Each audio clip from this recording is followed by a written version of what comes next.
Mesdames et messieurs, fidèles abonnés, bonsoir et bienvenue. Je suis très heureuse de vous retrouver.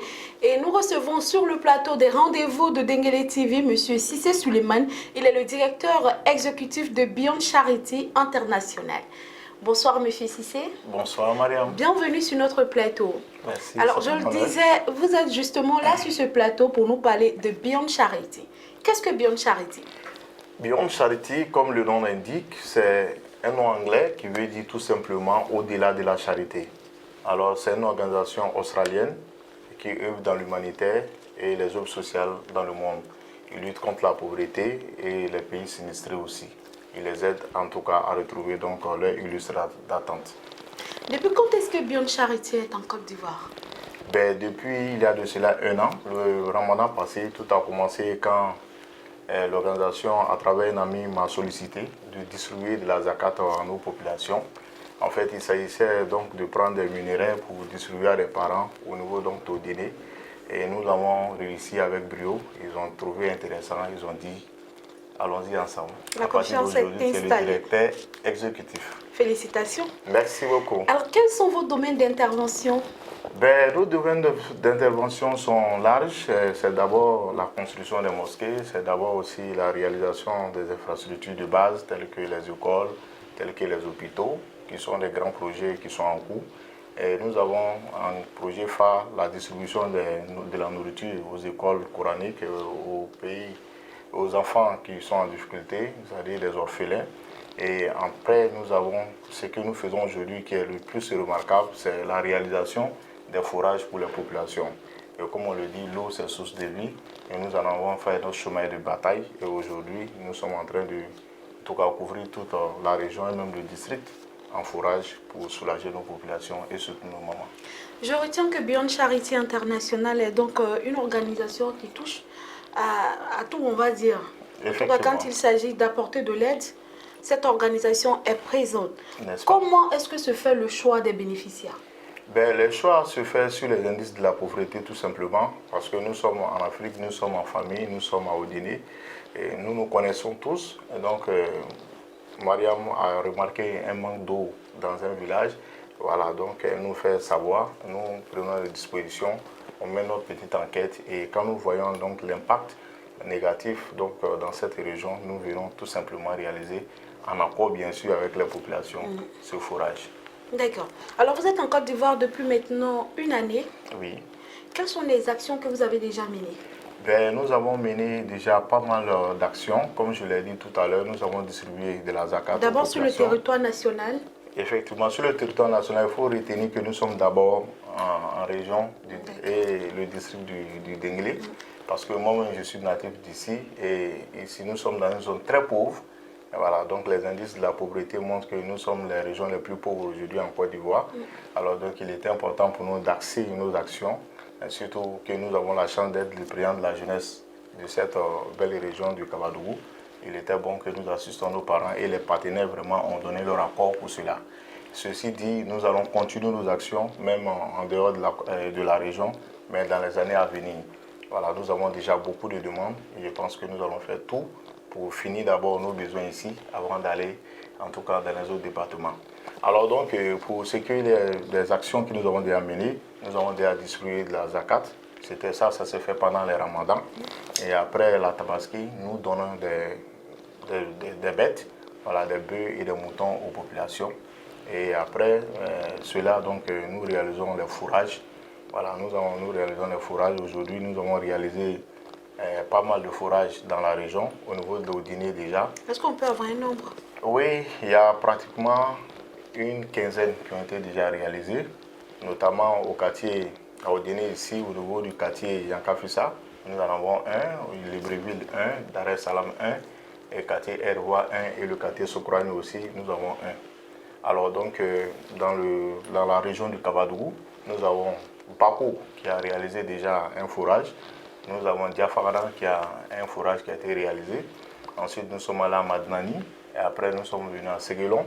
Et après Séguelon, nous nous sommes retrouvés à Tindrima Sokoro et Sokoro Dougou. Et aujourd'hui, nous sommes à Mouya. Et nous sommes en train de finir donc, un fourrage au niveau de Tiempo. Alors, comment est-ce que se fait la procédure de réalisation de vos projets?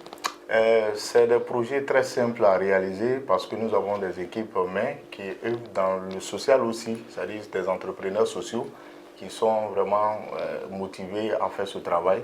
Et donc sur place, et comme l'objectif aussi de l'ONG, c'est relever le niveau économique de la ville, donc le matériau, les personnes volontaires sont pris pour vraiment suivre le travail, mais il faut dire aussi qu'il y a des partenaires techniques, voilà, qui viennent pour réaliser techniquement leur travail, mais à des frais sociaux aussi, pour que véritablement le travail passe très très vite. Alors, quand un besoin se présente, est-ce que c'est les populations qui viennent vers vous ou c'est plutôt vous qui essayez de faire quand même des repérages pêle-mêle? Tout à l'heure, vous avez abordé le sujet, mais prenant pour exemple, je peux trouver qu'il y a une localité qui a des difficultés à avoir de l'eau et vous contacter. Est-ce que c'est toujours comme ça?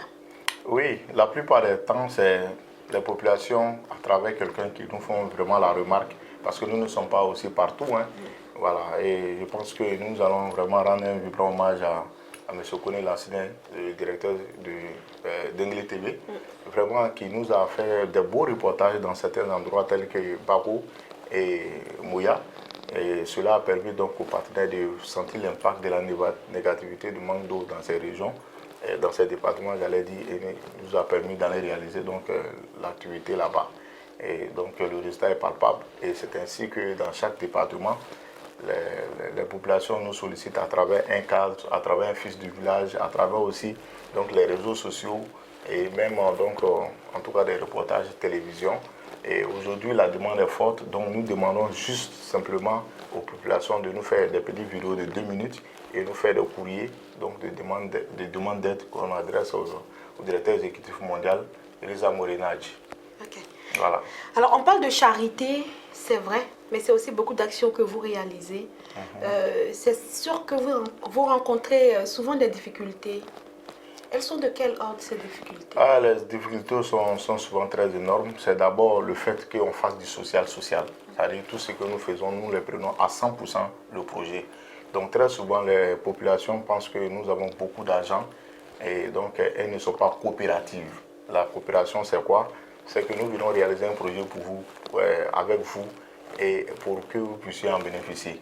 Donc on demande un minimum vraiment d'encadrement, de disponibilité, mais c'est ça d'abord vraiment la première difficulté. La deuxième difficulté, c'est que souvent dans la réalisation de projets, nous pouvons faire le négatif. Le négatif, c'est quoi? C'est au moment de la percée donc, du trou, on peut croiser donc des roches et voilà, qui font qu'on ne peut pas continuer à travailler alors que nous avons déjà fait un gros investissement. Bon, donc au-delà de ça, c'est l'entretien donc, de ces matériels par nos populations. Parce que comme c'est gratuit et ils ont ça de façon abordable, et ils utilisent l'eau, ils utilisent le matériel sans véritablement vraiment faire un suivi. Alors qu'une fois que l'ONG a réalisé le projet dans votre localité, il vous appartient de prendre les dispositions pour l'entretien. Alors, Beyond Charité Internationale, on va dire, réalise beaucoup d'actions tout aussi importantes les unes que les autres. Donc, moi, ma curiosité, c'est au niveau du coût d'un forage. Combien peut coûter un forage? Madame, les forages coûtent très très cher. Voilà, donc comme je l'ai dit, nous sommes des travailleurs sociaux, nous-mêmes qui sommes dedans, nous sommes en même temps les techniciens, mais en même temps aussi les contremaîtres et tout ce qui va avec. Alors donc ceux qui viennent, à part les techniciens qui sont payés, les autres ne sont pas rémunérés. Ça, il faut qu'on soit clair et précis là-dessus. Alors donc chez nous, le coût de réalisation moyen est de 3 millions de francs CFA. Voilà, sinon pour un fourrage normal, il faut aller à 4 à 5 millions, voire même souvent 14 millions pour les HVA. Voilà, pour ceux qui sont dans le domaine, ils savent vraiment que ça coûte énormément cher les fourrages. Alors je sais que vos aides ne sont pas seulement apportées, je vais dire aux populations, vos aides souvent arrivent même souvent dans des lieux publics. Est-ce que vous pouvez nous en dire plus? Oui, c'est comme au niveau du CHR, nous avons été sollicités à travers le ministre-gouverneur Gaussou Touré, que je salue au passage, vraiment qui s'est impliqué corps et âme pour faire la promotion de ce projet.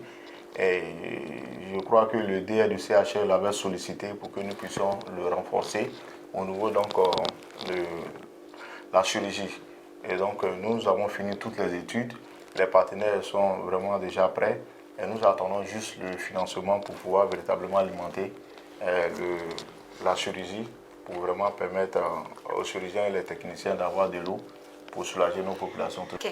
Alors, Monsieur Cissé Souleymane, on est pratiquement ou presque à la fin de cette émission. Quelles sont les perspectives de l'ONG Beyond Charity? Les perspectives, c'est de continuer à faire des fourrages. Aujourd'hui, nous avons répertorié pas mal de 20 localités qui ont été déjà validées par les partenaires et qui seront réalisées. Nous avons acquis déjà une mosquée dont toutes les études ont été déjà finalisées et qui sera construite au niveau de Déné, juste derrière le stade Mamadou Koulibaly, parce que c'est un endroit qui est beaucoup fréquenté par les jeunes. Voilà, qui est beaucoup fréquenté par les jeunes et que après le sport peut venir se débarbouiller, prier rapidement avant de retrouver la cour. Alors donc, nous voudrons vraiment que la mosquée soit réalisée et que ça puisse porter le nom de Fakoban Mantouré, le premier fondateur du Kabadougou. C'est significatif. Voilà, c'est significatif. Et donc, c'est un projet qui a un coût global de plus de 70 millions. Wow. Voilà, et c'est une vraie architecture qui va sortir bientôt des terres. Alors donc, pour réaliser ces projets, les partenaires doivent venir à partir de juin par là pour des vacances, parce qu'il faut reconnaître que le Beyond Charity, c'est des gros donateurs, c'est aussi une équipe technique qui ont décidé de se mettre ensemble pour venir au niveau de notre région, non seulement apporter leur expertise, c'est-à-dire des médecins, des communicateurs, des enseignants qui viendront et ils vont se livrer donc à des activités sociales, voilà, dans leur domaine d'action.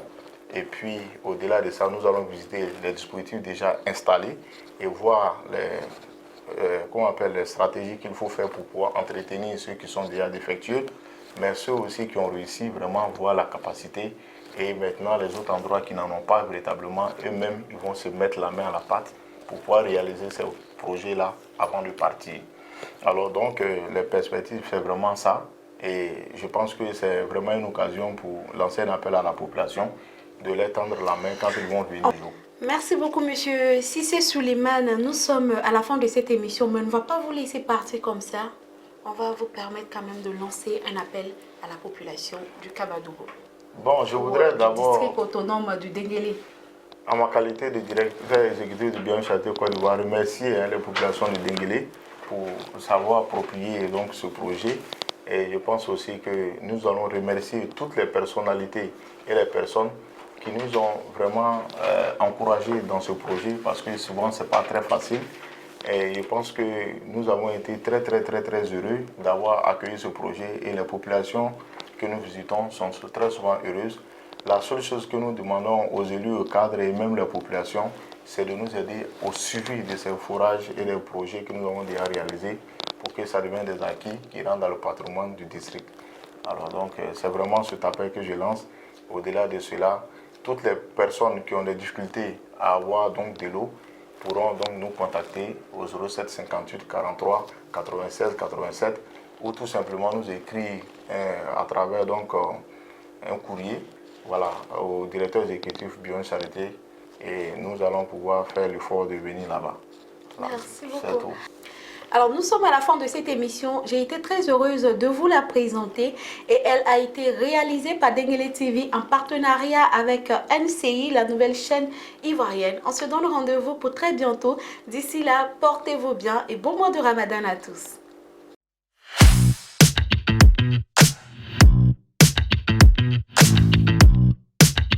NCI, notre partenaire privilégié.